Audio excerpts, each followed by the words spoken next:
की तस्वीर, ओहो, अरे रे, जातिवाद यहां भी आ गया। लो, ब्राह्मण, शेड्यूल ट्राइब, किसी कुछ कहना है क्या? वो कह रहे थे अछूत वछूत, छुआ नहीं खाते, ऐसा वैसा है। ऐसा कोई कुछ को कह रहे थे, लोग कुछ बताते हैं कुछ भारत के बारे में ऐसा। हमारा देश ऐसा कभी नहीं था भाई साहब, ऐसा ही था शुरू से, ऐसा ही था हमारा देश, ऐसा ही था। यही हमारा भाईचारा, हमेशा भाईचारा तो खैर शब्द ही गलत है, हमारा परिवार शुरू से ऐसा था, ऐसे ही कुटुंब के व्यवस्था में हम लोग रहते थे। हम्म? तो शुरुआत आज यहाँ से बड़ी अच्छी शुरुआत, इस वीडियो इस फोटो को देख के बड़ा अच्छा लगा। राष्ट्रपति, महामहिम राष्ट्रपति, वो महिला, और पूरे देश की खजाने की चाबी जिसके हाथ में, वो महिला, दोनों महिला। इससे सुंदर तस्वीर हो नहीं सकती। अच्छा, हमको सिखा रहे फेमिनिज्म है, ये लोग हमको सिखाएंगे। कमाल कर दिया साहब, कमाल कर दिया। चलो, अरे उसमें भी मजे की बात देखिए, भारत को हिंदी भाषी हिंदी भाषी हिंदी भाषी, ये देखो कहां से, साउथ से। अयो, तो गड़बड़ हो गया जी। और ये कहां से, अयो, एकदम मूल निवासी, रे बाबा, ये बे मूल निवासी। इस देश के सारे लोग मूल निवासी भाई, कोई बाहर से नहीं आया। तो लोग जो एक जो भ्रम फैलाने का जो प्रयास करते हैं ना, उनके मुंह पे तमाचा है ये फोटो। और ये फोटो पूरी दुनिया में जाना चाहिए। जो लोग कहते हैं ना हम महिलाओं को, हम उनका विमेन एम्पावर, अबे तुम क्या एम्पावरमेंट करोगे? भारत आकर देखो एम्पावरमेंट किसे बोलते हैं, यहाँ मालूम चलेगा। सीखो, हमसे सीखो। चलिए आइए, तो बजट के बारे में और आगे, बिल्कुल आपकी ख्वाहिश बिल्कुल पूरी होगी तिवारी साहब, ज़रा बजट के बारे में देखें। लेकिन बजट के बारे में बात करें उससे पहले, ऐसा बवाल मचा आज एक स्टेटमेंट से कि पूरी राजनीति हिली हुई है, हमको समझना पड़ेगा। हम लोग चुप रहते थे, बहरहाल स्टेटमेंट देखें जो बड़ा स्टेटमेंट था। In the full budget in July, Honorable Speaker. In the full budget in July, Honorable Speaker. जुलाई में जो पूरा बजट आएगा ऑनरेबल स्पीकर, हाँ जुलाई में आएगा, बोले उससे पहले तो चुनाव है ना। हाँ, कैसे आएगा? Our government. आए, आर गवर्नमेंट, इतनी श्योर हैं आप? हमारी सरकार will present a detailed roadmap for our pursuit of Vikasit Bharat. In the full budget in July, Honorable Speaker, our government will present a detailed roadmap for our pursuit of Vikasit Bharat. लीजिए साहब, पहले से अब बताइए, EVM hack तो हो ही रही है, इनको पहले से ही मालूम हमारी सरकार आनी है, रिजल्ट पहले से ही आउट हो रखा भाई साहब, पेपर आउट है ये तो, ईवीएम हैक भी नहीं है ये तो, पेपर आउट है। ईवीएम हैक भी तब होगी तो पहले से ही प्री प्रोग्राम्ड ईवीएम हो गई, अब हैकिंग की जरूरत नहीं है, प्री प्रोग्राम्ड ईवीएम। कमाल है। चलिए, जीशान खान जी कहते हैं, कमेंट ले लूँ एक इनका, बजट पर भी चलता हूँ। कहते हैं जब औरंगजेब जिंदा था उससे डायरेक्ट लड़ लेते, उससे डायरेक्ट क्यों नहीं लड़े तुम लोग? जीशान जी इसलिए नहीं लड़ पाए कि हम तो लड़ने को तैयार थे, पर हमारे साथ के जो भाई थे ना, हमारे साथ के जो भाई थे वो डर गए, उन्होंने फट से सलवार पहन ली और उनका नाम, फिर नाम बदल लिया उन्होंने, जीशान खान कर लिया अपना नाम। इसलिए अगर आप न डरे होते जीशान खान, तो किसी औरंगजेब में औकात नहीं थी कि वो भारत की तरफ आने की सोचता भी, है ना। अपने कागज़ निकाल लीजिए, अगर आप हिंदू ना निकले तो मुझे पलट के बता दीजिएगा कि साहब मैं हिंदू नहीं निकला, 7 पीढ़ी के निकाल लीजिए, और ना निकाल पाए तो हमें बुला लीजिएगा सर, हम निकलवा देंगे, निश्चिंत रहिए आप, है ना।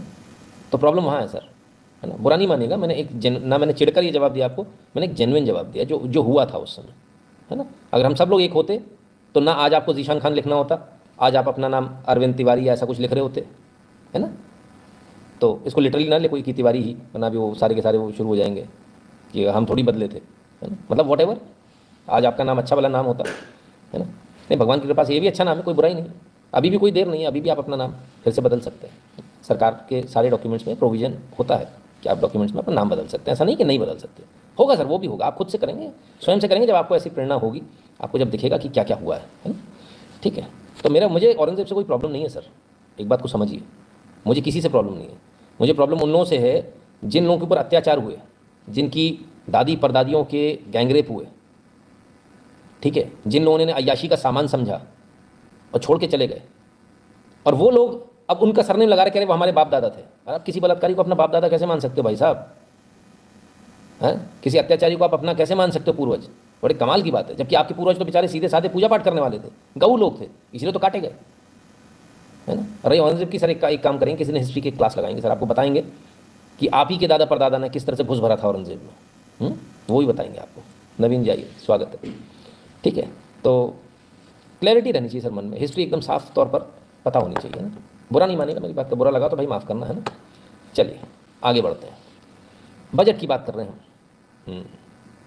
बजट, बजट में आज कुछ बड़ा हुआ है, देखें क्या। इंटरिम बजट 2024, पहली बात ये फुल बजट नहीं है, इंटरिम बजट है, कितने, महज थोड़े दिनों के लिए, 1 अप्रैल से लागू होगा, ठीक है, और मई में दूसरी सरकार बन जाएगी, फिर जून में नया बजट आएगा, 2-4 महीने का बजट है बस। Infrastructure outlay hiked to ₹11.11 lakh crore for financial year 25, will be 3.4% of GDP। और बाप रे बाप, इंफ्रास्ट्रक्चर पर इतना खर्चा, 11,11,111 करोड़ का इंफ्रास्ट्रक्चर पर लेआउट, यानी इंफ्रास्ट्रक्चर के ऊपर इतना पैसा खर्च होगा, बाप रे बाप। इंफ्रास्ट्रक्चर बोले तो इंफ्रास्ट्रक्चर का मतलब खाली रोड नहीं होता, इंफ्रास्ट्रक्चर का मतलब खाली ब्रिज नहीं होता, इंफ्रास्ट्रक्चर का मतलब आपका खाली पावर प्लांट्स नहीं होते, इंफ्रास्ट्रक्चर का मतलब खाली रेलवे नहीं होती, इंफ्रास्ट्रक्चर का मतलब इनलैंड वाटरवेज या फिर आपके जो पोर्ट्स हैं वो नहीं होते। इंफ्रास्ट्रक्चर का मतलब बहुत बड़ा होता है, इसमें SEZ भी आते हैं, स्पेशल इकोनॉमिक जोन्स, फलाना ढिकाना, फैक्ट्रीज कहाँ कहाँ लगेंगी, क्या होगा, सब कुछ पूरा ओवरऑल इंफ्रास्ट्रक्चर की बात होती है ना, कहाँ कैसा बनाया जाएगा। तो 11 लाख करोड़, नितिन गडकरी तो आज बड़े खुश थे, बहुत खुश, रेलवे मिनिस्टर भी हमारे बड़े खुश थे, बोले अरे वाह मज़ा आ गया, 11 लाख करोड़ इंफ्रास्ट्रक्चर पे। मतलब जो सुन रहा है ना, अमेरिका में जो हमारे मित्र हैं बैठे हुए, बोले देंगे, हमने कहा भाई कह तो रहे हैं, 11 लाख करोड़ सुन के मतलब सबको हैरानी हो रही है, इतना बड़ा इंफ्रास्ट्रक्चर, ये भी कम पड़ने वाला भैया। अभी जब फुल बजट आएगा तब देख लीजिएगा, इसको बढ़ाना पड़ेगा और अगले साल और बढ़ाना पड़ेगा। अरे आप फैल तो रहे हो ना इतने, वो कहाँ ले जाओगे आप? आपका जब बिजनेस बढ़ रहा है, देखो सीधी सी बात समझाए, आपको दुकान के बिल्कुल एकदम नेचुरल, एकदम नॉर्मल वे में समझाता हूँ।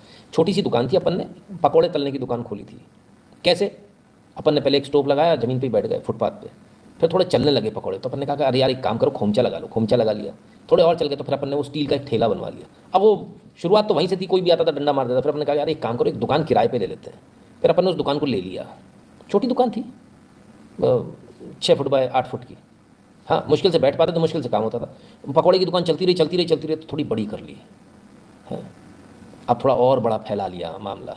अब ऐसा लग रहा है कि अब थोड़ा मॉल वॉल में थोड़ा कुछ ब्रांडेड हो जाए जरा, है ना, ऐसे बढ़ते ना, देश भी ऐसे बढ़ रहा है धीरे धीरे, ठीक है। तो ये जो इंफ्रास्ट्रक्चर पर जो आपको दिख रहा ना, उसमें क्या था तब इंफ्रास्ट्रक्चर। अच्छा, पहले इंफ्रास्ट्रक्चर पे हमारा लेआउट कितना था, जरा उसको समझ लीजिए। पहले हमारा इंफ्रास्ट्रक्चर पे जो लेआउट था वो 2014 में जब हम सरकार आई थी तब 1,81,134 करोड़ का था। कितना? 1,81,134 करोड़। आज कितना है? 11,11,111 करोड़ का। कितना हो गया सर? तो पहले एक स्टोव लिया था अपन ने, कोई इन्वेस्टमेंट ही नहीं था, इंफ्रास्ट्रक्चर की आवश्यकता ही नहीं थी, जरा से में काम हो जा रहा था। आज हमारा मॉल में दुकान लेनी है, करना है तो पैसा ज़्यादा लग रहा है ना। पहले कितने में काम हो गया था? 500 रुपये में। आज कितने में काम हो रहा है? 50 लाख भी कम पड़ रहा है, दुकान थोड़ी आएगी। इसलिए बजट बढ़ गया, इंफ्रास्ट्रक्चर लेआउट इसलिए बढ़ गया। ठीक है, क्लियर है? नवीन जी कहते हैं फ्यूचर ओलंपिक्स। अरे सर अभी तो बहुत होना है, ठीक है। खैर बड़ा लंबा चौड़ा हिसाब किताब है साहब, समझने की कोशिश करूँगा आप लोगों के थ्रू, समझाने की भी कोशिश करूँगा, दोनों ही चीज़ें साथ में करूँगा, है ना। तो इंफ्रास्ट्रक्चर पर अगर हम बात करते हैं तो सबसे पहले इंफ्रास्ट्रक्चर से हमारे दिमाग में क्या था? रेल और रोड। तो पहले रेल की बात कर लें।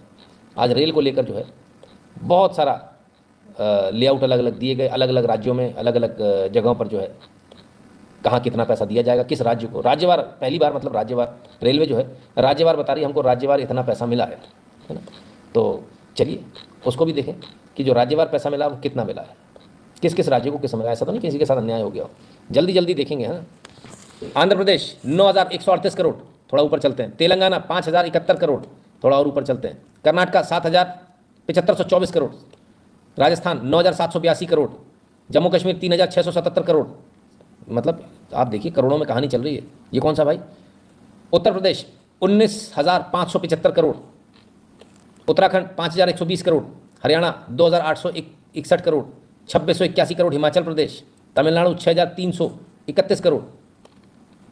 केरला 2,744 करोड़। पंजाब 4,933 करोड़। जगह के नाम सुनते जाइएगा, अपने दिमाग में हिसाब रख लीजिएगा। North east 10,369 crore. चलो मैं ही समझा देता हूँ, ऐसे नहीं आएगा समझ में। हाँ, नॉर्थ ईस्ट रेलवेज कम है ये, लेकिन इतना सारा पैसा क्यों? नई लाइंस बनानी है, वहाँ पहुँचने को सुगम बनाना है, कई ब्रिजेस लगेंगे, कुछ कुछ होगा, बहुत सारी चीज़ें करनी है। हाई स्पीड रेल भी वहाँ चलेगी, उस हिसाब से बनाना है। ब्रिज बनेंगे वो इस प्रकार से बनाने हैं कि नॉर्थ ईस्ट में कल को हमको कुछ करना हो, या मतलब व्यापार बिजनेस करना। आप लोग तो हर बार वही समझते हो, वो परेशान होता बेचारा बोना। हाँ, वहाँ कुछ करना हो तो पंजाब में इतना क्यों? बॉर्डर स्टेट है ना सर, वहाँ पे भी थोड़ी ज़रूरत है ना। समझो आप बात को, कश्मीर की तरफ जाते हुए, पंजाब की तरफ जाते हुए इधर ज़्यादा होगा, जो बाकी के इलाके हैं उसमें कम होगा, क्योंकि हमारी जो एग्रेसिवनेस है वो कुछ और बता रही है। ठीक है, सारी बातें थोड़ी पूछी जाती हैं, कुछ अपने आप से भी तो समझा करो। चलिए, महाराष्ट्र 15,554 करोड़, वेस्ट बंगाल 13,810 करोड़, ओडिशा 10,536 करोड़, गुजरात 8,587 करोड़, बिहार 10,032 करोड़, छत्तीसगढ़ 6,896 करोड़, मध्य प्रदेश 15,143 करोड़। भाई मध्य प्रदेश का इलाका बड़ा है ना, थोड़ा बड़ा है, इसलिए आपको ये 15,000 करोड़ दिख रहा है। ठीक है, और झारखंड 7,234 करोड़, दिल्ली 2,577 करोड़। अरे भगवान, यहाँ पे भी इतनी छोटी जगह में इतना पैसा। चलिए, तो तमाम सारी जगह पैसा दिया जा रहा है। रेलवे ने, पीयूष गोयल जी ने एक बहुत अच्छी बात करी, इसको जो है बिल्कुल बाइफरकेट करके दिखा दिया, कहाँ कहाँ कितना कितना पैसा किस किस स्टेट में हम देंगे, और ये बहुत अच्छी बात है। चलिए अब आगे देखते हैं। समीर जी कहते हैं, सर जी अगर टाइम पे प्रोजेक्ट नहीं कंप्लीट करेंगे तो 11 की जगह 20-25 लाख करोड़ बन जाएगा। आप भारत में रहते हो, आप सरकार के काम देखते हो, आपको लगता है कि टाइम पे कंप्लीट नहीं होंगे? हर प्रोजेक्ट उठाकर देख लीजिए, टाइम से पहले कंप्लीट हुआ है। टाइम पर नहीं सर, टाइम से पहले कंप्लीट हुआ है। ठीक है, तो ज़रा देखिएगा, विचार कीजिएगा। वो सरकारें गई सर, जो कुछ होता था, कुछ का कुछ बनता था, वो सब चीज़ें गई। अब वैसी बात नहीं है। तो इतना पैसा लगाएंगे, ये पैसा कहाँ कहाँ जाएगा, इस पैसे का क्या क्या होगा, ज़रा एक नज़र उस पर भी डाल लें। चलिए, रेलवे का इतना पैसा जो है वो कहाँ लगने वाला है? 11,11,000 करोड़ कहाँ लगेंगे?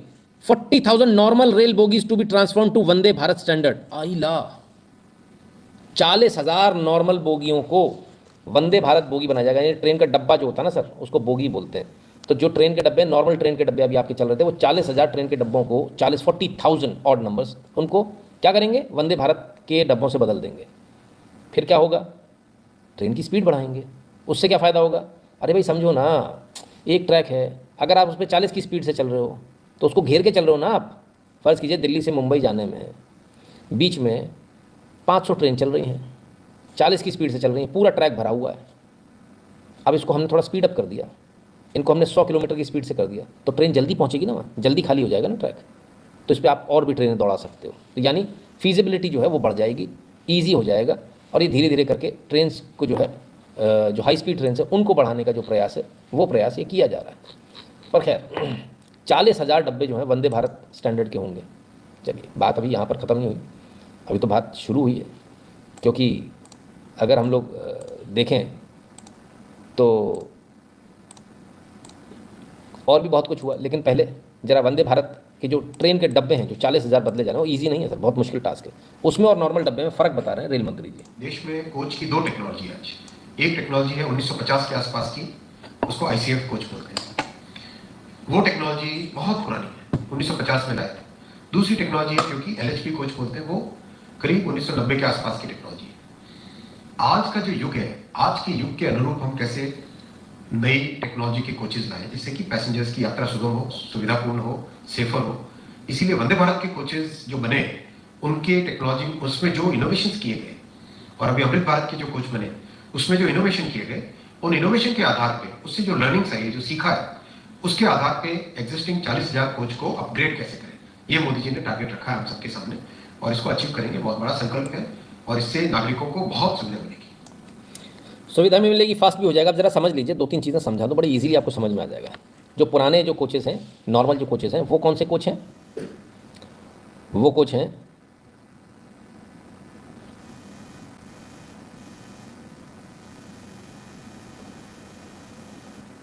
एक मिनट, तो जो नॉर्मल कोचेज हैं वो कौन से कोच हैं? Integral coach factory, ICF coach, 1950 की टेक्नोलॉजी है। जिस पे आप नॉर्मल स्लीपर कोचेज में आप जाते हो ना, आज जो ट्रैवल करते हो, वो नॉर्मल कोच 1950 की टेक्नोलॉजी है। आज आप किस में हो? 2024 में। इसके बाद आते हैं दूसरे LHB कोचेज। आप वो राजधानी में जाते हो ना, हाँ, वो जो कोचेज हैं वो LHB कोचेज हैं। भारत में उस समय राजधानी ट्रेन वगैरह स्टार्ट की गई, तब उसमें बदले गए कोचेस की नई LHB कोच लगाएंगे। अब इन दोनों में बहुत फ़र्क है, इनके अंदर जो स्प्रिंग लगती है उस स्प्रिंग में, उसके साइज़ में ज़मीन आसमान का फ़र्क है, बहुत फ़र्क है। पूरी बोगी में ही नीचे फ़र्क है, अंडर फ्रेम अगर आप देखेंगे बिल्कुल ज़मीन आसमान का फ़र्क है। दोनों का कोई आसपास तोड़ नहीं है, ये उतनी स्पीड पे नहीं चल सकता जितनी LHB चल सकती है। तो राजधानी वाले कोच जो थे वो LHB कोचेस थे। अब आ गई है वंदे भारत, जो उससे कई गुना ज़्यादा बेहतर हैं कोचेस, और कई गुना, क्योंकि भारत में बने हैं, कोई रॉयल्टी कहीं कुछ नहीं देनी, पूरी डिज़ाइनिंग ड्राइंग सब कुछ भारत ने करी है। अब भारत के कोचेस चलेंगे, और जब पूरी ट्रेन में चलेंगे तो सस्ते पड़ेंगे, अभी जो थोड़े महंगे हैं ना वो बहुत सस्ते पड़ेंगे। तो अब जो है भारतीय ट्रेन जो है नए वंदे भारत वाले पैटर्न पर आएंगी, ठीक है। अब सिर्फ बात इतने पर ही नहीं है, और भी जगह जो जहाँ जहाँ जो रेल के अंदर जो हुआ है, ज़रा उसको देखें, इंफ्रास्ट्रक्चर में जो क्या क्या हो रहा है। 3 major economic railway corridor, 3 major economic railway corridor बनेंगे। ये तो पहला इकोनॉमिक कॉरिडोर का है। कौन कौन से हैं वो? एनर्जी यानी पावर प्लांट, मिनरल्स यानी खदान, और सीमेंट कॉरिडोर। जरा समझिएगा, ये corridor, economic corridor, 3 economic corridor बनाने की क्या जरूरत है? पूरा भारत समाहित हो गया इसमें। बिजली बननी है, कोयला, ये वो कोयला कहाँ से निकलेगा? मिनरल्स कहाँ से निकलेंगे? खदानों में से। खदानों के लिए इकोनॉमिक कॉरिडोर अलग बनेगा, बिल्कुल सीधे दंदनाता हुआ जाएगा, और वहाँ से स्पीड में कोयला आएगा। अभी बीच में आप सुनते थे ना, इतने दिन का कोयला रह गया, उतने दिन का कोयला रहेगा। क्यों रह गया? काहे के लिए? पहले आप उसको माइन करके निकाल के रखते, फिर स्टोरेज करने का झंझट, फिर चोरी हो रहा है, फिर फलान हो रहा है, फिर यहाँ से वहाँ भेजने का। अगर आपकी स्पीड ज़्यादा होगी तो ये सारी स्टोरेज कैपेसिटी बचेगी ना। जितने दुकानदार हैं वो समझ गए मैंने क्या कहा, स्टॉक नहीं रखना पड़ेगा, स्टॉक कम से कम रखना ही समझदारी होती है, ठीक है। तो स्टॉक की आवश्यकता नहीं होगी। इसलिए जो ये जितने आपके एनर्जी जो कॉरिडोर्स हैं, यानी जहाँ बिजली बनती है या जहाँ जहाँ से बिजली का उत्पादन है, उधर के लिए कॉरिडोर बनाए जा रहे हैं, और एकदम स्पीड में। डेडिकेटेड फ्रेट कॉरिडोर हो रहा है ना, ये इकोनॉमिक कॉरिडोर अलग बनेंगे, ठीक है। उनको अलग से आउटलाइन किया जाएगा। दूसरा आ गया मिनरल्स, जो खदान है जहाँ से तमाम सारे मिनरल्स निकल रहे हैं, हो रहा है। और तीसरा सीमेंट कॉरिडोर, यानी आपके देश की जहाँ भी कंस्ट्रक्शन हो रहा है सीमेंट की वजह से, कई बार सीमेंट की रेक रुक रही है, आ रही है, मिली नहीं रेक, सब खत्म होना झंझट, सारी रेक वगैरह सब कुछ आएगी। और मेरा एक और सरकार से निवेदन है, अब तक तो आपने पैसेंजर कोचेस को बदला, समय आ गया है कि अब हम ये जो कोचेस है ना इनको बदले, फ्रेट कोचेस को बदले। बहुत ज़रूरी है ये फ्रेट के डब्बों को बदलना। कुछ नया लेकर आएँ, कुछ अच्छा हैवी ड्यूटी लेकर आएँ, एक बार में ज़्यादा सामान जा सके, कुछ ऐसा लेकर आएँ। इनमें कुछ बदलाव की बहुत ज़्यादा आवश्यकता है, ठीक है ना। चलिए, तो ये तो हो गए 3 कॉरिडोर जिनमें पूरे भारत की विकास गाथा आ गई। अब आते हैं इसके बाद, ये आपने बिजली आपको मिल रही है, कोयला आपका जा रहा है, मिनरल्स आप निकाल रहे हो, उससे आप तमाम सारे प्रोडक्ट्स बना रहे हो, सीमेंट कॉरिडोर आपके खुल गए, तरक्की हो गई। लेकिन बेचोगे कहाँ? पोर्ट कनेक्टिविटी कॉरिडोर, सारे पोर्ट्स को कनेक्ट किया जाएगा, यानी माल बनाओ और सीधे पोर्ट पे पहुंचाओ और वहाँ से माल निकालो तुरंत। देर लगेगी तो नुकसान है, उतने दिन का ब्याज एक्स्ट्रा हो गया ना। आपका 4 करोड़ का शिपमेंट है, वो पहुँचने में उसने 2 दिन लगा दिए, और ये 12 घंटे में पहुँच गई, तो बहुत फ़र्क है ना। 2 दिन का ब्याज ठुक गया ना आप पे ज़बरदस्ती का। बिजनेसमैन समझ रहे हैं, जो नॉन बिजनेसमैन उनको समझ में नहीं आएगी। हाई ट्रैफिक डेंसिटी कॉरिडोर्स, एक ये चीज़ और बन रही है। हाई ट्रैफिक डेंसिटी कॉरिडोर क्या? पोर्ट कॉरिडोर तो पीएम गति शक्ति वाले प्रोजेक्ट में उसको कवर करेगा, पीएम गति शक्ति वाले प्रोजेक्ट को। और जो हाई डेंसिटी ट्रैफिक, अब हाई डेंसिटी ट्रैफिक कौन सी? अब ये समझिए, आप ज़रा समझिएगा कि फ़र्ज़ कीजिए दिल्ली से झांसी के बीच बहुत सारे लोग चलते हैं, है ना। दिल्ली से झांसी तक बड़ा रश रहता है, ये यूँ कहें बीना तक रहता है, ठीक है। अब ट्रेन तो जा रही है साहब विशाखापट्टनम, लेकिन जो मेजर लोड है वो दिल्ली से भोपाल के बीच में ही खत्म हो रहा है। इसके बाद ट्रेन खाली जा रही है।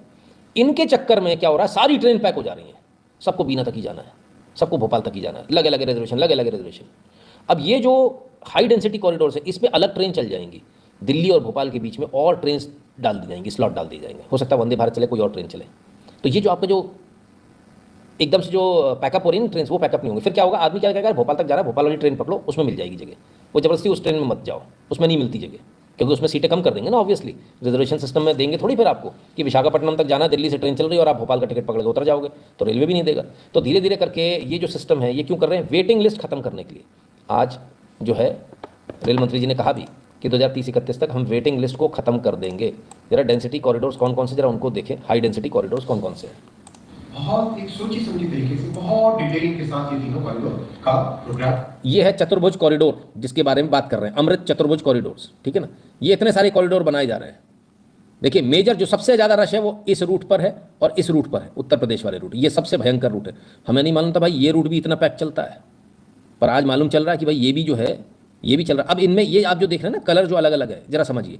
यहाँ डबलिंग होनी है, इतने इतने से जगहों पर डबलिंग होनी है। ये 3rd लाइन डलेगी, यहाँ पर 3री लाइन डलेगी। 3rd लाइन प्रोजेक्ट जो है ना, ये तमाम सारी जगह पर होगी। हाई डेंसिटी है इसलिए यहाँ पर 3rd लाइन, और 4th लाइन ये रही, और पीली लाइन जो देख रहे हो ना, ये 4th और 5th लाइन है। यानी हाईवे की तरह इतना लंबा बढ़ रहा है, इस हिसाब से बढ़ रहा है।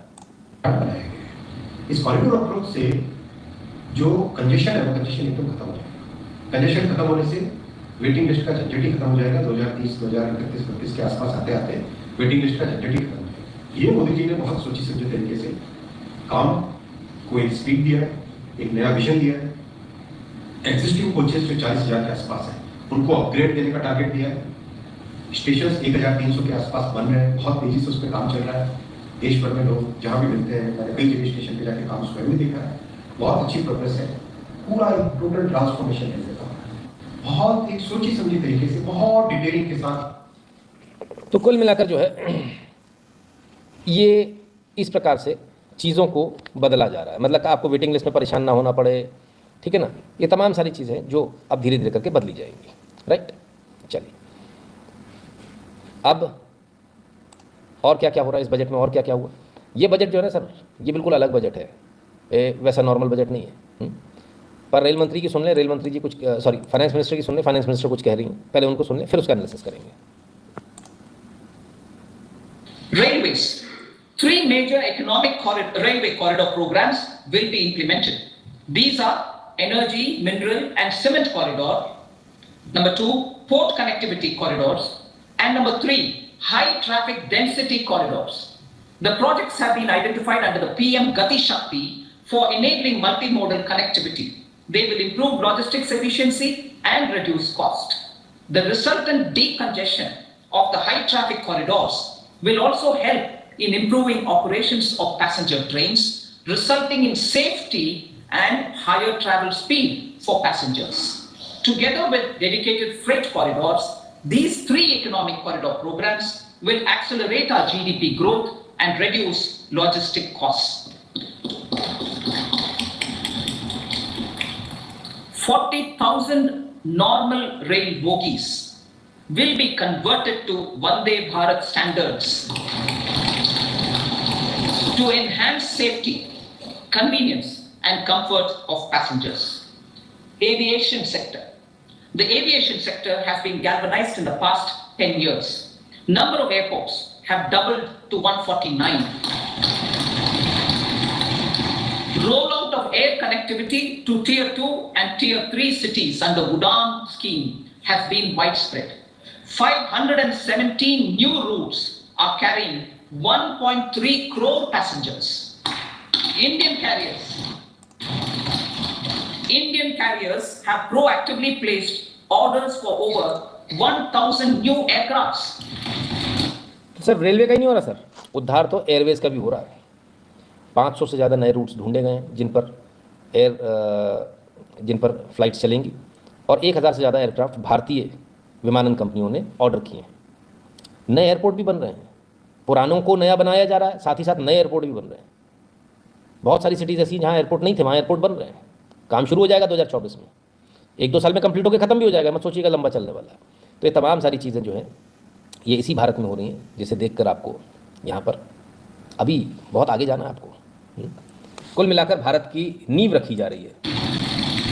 Expansion of existing airports and development of new airports will continue expeditiously. Metro and Namo Bharat.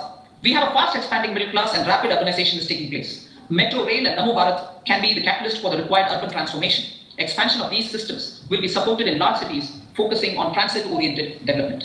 Green energy. Towards meeting our commitment for net zero by 2070, the following measures will be taken. Viability gap funding will be provided for harnessing offshore wind energy potential for initial capacity of 1 gigawatt. Coal gasification and liquefaction capacity of 100 metric tons will be set up by 2030. This will also help in reducing imports of natural gas, methanol and ammonia. Phased mandatory blending of compressed biogas in compressed natural gas for transport and piped natural gas for domestic purposes will be mandated. Financial assistance will be provided for procurement of biomass aggregation machinery to support collection. Electric vehicle ecosystem. Our government will expand and strengthen the e-vehicle ecosystem by supporting manufacturing and charging infrastructure. Greater adoption of e-buses for public transport networks will be encouraged through payment security mechanism. तो साहब कुल मिलाकर जो है निर्मला सीतारमण जी बता रही हैं क्या क्या हो रहा है। ग्रीन एनर्जी पर जाएंगे, नेट कार्बन एमिशन जो है उसको 0 पर लाना है ना, और ये तमाम सारी चीज़ें अभी इसको ध्यान रखिएगा, आगे आपके फ़ायदे की बात बताऊंगा। मुझे एक चीज़ समझ में नहीं आती, बीच में रोक रहा हूँ इस लाइव को। आप लोग इतने बेवकूफ़ हो, इतने मूर्ख हो आप लोग? मुझे सुनने आते हो या किसी और से बात करने आते हो? Budget 2024 government announces 1 lakh crore corpus for interest free loans to bolster research and innovation. आइला तो 11 लाख करोड़ रुपए खाली ऐसा नहीं है कि वो आपके इंफ्रास्ट्रक्चर के लिए दे रहे हैं, हाँ 1 लाख करोड़ रुपए और दे रहे हैं इंटरेस्ट फ्री लोन, रिसर्च और इनोवेशन। आप कहते हो मेरे पास तो दिमाग है, मैं तो ये कर सकता हूँ वो कर सकता हूँ। 1 लाख करोड़ रुपए सरकार ने दिए हैं, 1 लाख करोड़ रुपए। जाओ आराम से अपना रिसर्च इनोवेशन करो, इंटरेस्ट फ्री लोन, जीरो, कोई 1 रुपया नहीं देना आपको इंटरेस्ट का। विश्व में कहीं भी और ऐसा होता है क्या? मुझे बताइएगा, मैं देखना चाहता हूँ। भारत को बहुत जल्दी है, और ये याद रखना, आप कर लेना इसको, विदेशी कंपनी आके नहीं तो ले जाएंगी रिसर्च इनोवेशन के नाम पे, पट पट पट पट उड़ा ले जाएंगी। 1 लाख करोड़ रुपए ले जाएंगी मजे से, 2-3 साल 4 साल इस्तेमाल करेंगे, आराम से पकड़ा देंगे वापस। भैया 1 लाख करोड़ लिए थे, 1 लाख करोड़ पकड़ो, ठीक है? आप बुद्धू की तरह बैठे रह जाओगे। तो ज़्यादा अच्छा ये है कि रिसर्च इनोवेशन में जो लोग हैं वो ध्यान दें, 1 लाख करोड़ रुपए आपके लिए भी दिए गए हैं अलग से, जिसमें तमाम सारी टेक्नोलॉजीज़ हैं, डीप टेक टेक्नोलॉजीज़ हैं, डिफेंस है, बहुत सारी चीज़ें। आत्मनिर्भर भारत से रिलेटेड जो भी चीज़ है जो आप कर सकते हो, उसके लिए आपको 1 लाख करोड़ का कॉर्पस दिया गया। 1 लाख करोड़ का आप इस्तेमाल कैसे करेंगे ये आपको सोचना है, ठीक है? तो सिर्फ 1 लाख करोड़ आपको नहीं दिए, प्रदेशों को भी दे रहे हैं। Centre to provide 75,000 crore interest free loans to state. कितने साल के लिए? 50 साल के लिए इंटरेस्ट फ्री। 75 हज़ार करोड़ रुपए मिलेंगे। विकसित भारत बनाओ, विकसित भारत बनाओ और 75 हज़ार करोड़ रुपए ले जाओ, ठीक है? 50 साल में देना आराम से, कोई जल्दी नहीं है। यानी अगर आप स्टेट गवर्नमेंट के थ्रू भी काम करोगे, ज़मीन पर काम करोगे, गांव में काम करोगे, तो भी अभी आप समझिएगा आपके गांव में कैसे आपको बदलाव आने वाला। पहले शहर बताऊंगा फिर गांव का बताऊंगा। पहले करोड़ के घोटाले सुनते थे, अब बजट, हाँ देखिए बहुत बड़ा फ़र्क है। पहले करोड़ों के घोटाले होते थे, अब बजट का एलोकेशन हो रहा है। नहीं आइए जीशान जी बताइए, मेंबर ही बन गए जीशान जी, हैं? कमाल हो गया। ये हालत है, आप लोग इतना परेशान कर लेते तो बेचारा अगला आदमी मेंबर बन के पैसे दे के यहाँ पे हुए। करते रहिए आप, मजाक करते रहिए, लेकिन डिस्टर्बेंस मज़ा नहीं आता ना, बजट में मज़ा नहीं आता। आप लोग आपस में खूब मजाक कीजिए, एक अलग से रोज़ की एक वो दे दिया करूँगा कम्युनिटी पोस्ट, उधर खूब आराम से खूब दंगल कीजिए। खैर, तो मोटा मोटा बजट को समझने के लिए सीधे आए और ज़रा देखें कि क्या क्या चल रहा है, बजट क्या था। माननीय वित्त मंत्री जी, गरीब कल्याण, देश का कल्याण। We believe in empowering the poor. The earlier approach of tackling poverty through entitlements had resulted in very modest outcomes. When the poor became empowered partners in the development process, government's power to assist them also increases manifold. 25 crore लोग गरीबी से, अति गरीबी से बाहर आ गए। With the pursuit of Sabka Saath, in these 10 years, the government has assisted 25 crore people to get freedom from multi-dimensional poverty. Direct benefit transfer of 34 lakh crore rupees from the government using PM Jan Dhan accounts has led to savings of 2.7 lakh crores of rupees for the government. This savings, कितना फिर से एक minute, saving सुनो। this saving of rupees 42.7 lakh crores of rupees for the government. 2.74 lakh crore, पौने 3 लाख करोड़, मोटा मोटा 3 लाख करोड़। 3 लाख करोड़ तो ऐसी लीकेज में चला जाता था, डीबीटी में सीधे खाते में जा रहा है। ये सीधे सरकार का, आपका पैसा बच रहा है। सरकार कहीं से ले नहीं आई, सरकार ने कोई पेड़ नहीं लगा रखा, कोई नोट नहीं छाप लिए। आपके टैक्स का जो पैसा है ना, जो आपका पैसा है, 3 लाख करोड़ रुपये तो सर हम हर साल ऐसे ही उड़ा दे रहे थे, डीबीटी से बचा लिए। 3 लाख करोड़ से अपन कुछ अच्छा काम करेंगे ना, ठीक है ना? कुमार अभिषेक जी कहते हैं green hydrogen over EV is way to go, your thoughts. आ रहा हूँ सर, उस पर आ रहा हूँ। अभी कुछ और नई चीज़ आ रही है, कुछ बिल्कुल ही अलग आ रहा है जिसमें आपका फ़ायदा होना है ना? सुबह से इंतजार में था कि आपकी बजट की समीक्षा के लिए ये वही लोग हैं जो 30 साल से आप जैसे नितिन भाई मंदिर बनवाए, ये कमेंट में बहस करें, बंद होने चाहिए कमेंट सर जी। ठीक है जी, बंद ही कर दिए, है ना? चलिए और आगे देखें और क्या है। This savings has been realized through avoidance of leakages prevalent earlier. The savings have helped in providing more funds for Garib Kalyan. PM Swanidhi has provided credit assistance to 78 lakh street vendors. कितने? 78 lakh street vendors. PM Svanidhi 78 lakh street vendor. अच्छा मैं इसको जरा convert कर दूं, एक अच्छी शब्दों में बोल दूं, भारत में 78 लाख तो एंटरप्रेन्योर सड़क के ऊपर खड़े हैं, मॉल्स में, कॉम्प्लेक्स में, दुकान में, वो अलग है। 78 लाख तो वो हैं जो सड़क के ऊपर खड़े हैं। हाँ, entrepreneurs, oh my God's, yo man, तुम अभी तक नौकरी कर रहे हो। 78 लाख एंटरप्रेन्योर्स हैं जो अपना घर चला रहे हैं और साथ में एक एक ठेले पे 2-2, 3-3 लेबर भी रखे हैं। हाँ, विचार कीजिएगा जरा। From that total of 78 lakh street vendors, 2.3 lakh have received credit for the third time. Farmers are another. Every year under PM Kisan Samman Yojana, direct financial assistance is provided to 11.8 crore farmers, including marginal and small farmers. Crop insurance is given to 4 crore farmers under PM Fasal Bima Yojana. These, besides several other programs, are assisting Annadata in producing food for the country and for the world. Electronic National Agricultural Market has integrated 1,361 mandis and is providing services to 1.8 crore farmers with trading volume of 3 lakh crores of rupees. The sector is poised for inclusive, balanced, higher growth and productivity. The Skill India mission has trained 1.4 crore youth, upskilled and reskilled 54 lakh youth and established 3,000 new ITIs. देखिए, अब skill India की बात हो रही है। सरकार के पास number है, आंकड़े हैं कि स्किल इंडिया में बहुत सारे लोगों ने, उन्हें लग रहा है हमने बहुत सारे लोगों को ट्रेन कर लिया, लेकिन बहुत सारे लोग क्या कर रहे हैं जानते हैं? जिनको स्कॉलरशिप मिल रही है, प्रधानमंत्री कौन सा कौशल विकास योजना में, तमाम सारी जगहों पर जा रहे हैं। क्या कर रहे हैं? पैसा मिल रहा है उल्टा पढ़ने का, तो क्या कर रहे हैं? सब एनरोलमेंट कर लो, हमें कुछ नहीं पढ़ना, हम नहीं आएंगे, हमें तो पैसे देना है। सेंटर वाला ऐसा क्यों कर रहा है? उसको भी पैसा मिल रहा है। इतना याद रखना, जितने भी लोग ये पैसा लेकर बाहर आ रहे हो, आप अपने जीवन को बर्बाद कर रहे हो। आपको सरकार मौका दे रही है सीखने का, हमारे पैसे पर। हम जो टैक्स भर रहे हैं ना, उस पर आप फ्री की कोचिंग लेने जा रहे हो, उल्टा आपको पैसा मिल रहा है। अगर अब भी आप सब नहीं सीखोगे तो आप जीवन में कभी टैक्स पेयर नहीं बन पाओगे और जीवन में कभी फक्र के साथ सिर ऊपर करके नहीं चल पाओगे। ये देश मुझसे चलता है, हमेशा गुलाम रहोगे, नौकरी करते रहोगे। कहीं मौका दिया आपको, ऐसा नहीं मौका नहीं दिया। 7 IITs, 16 triple ITs, 7 IIMs, 15 AIIMS and 390 universities have been set up. PM Mudra Yojana has sanctioned 43 crore loans aggregating to 22.5 lakh crores of rupees for entrepreneurial aspirations of our youth. 43 crore loan, 22 lakh crore के loan. लोग कह रहे सरकार ने किया क्या है? PM मुद्रा योजना में गए महिलाओं के लिए। 83 करोड़ लोन मायने रखता है।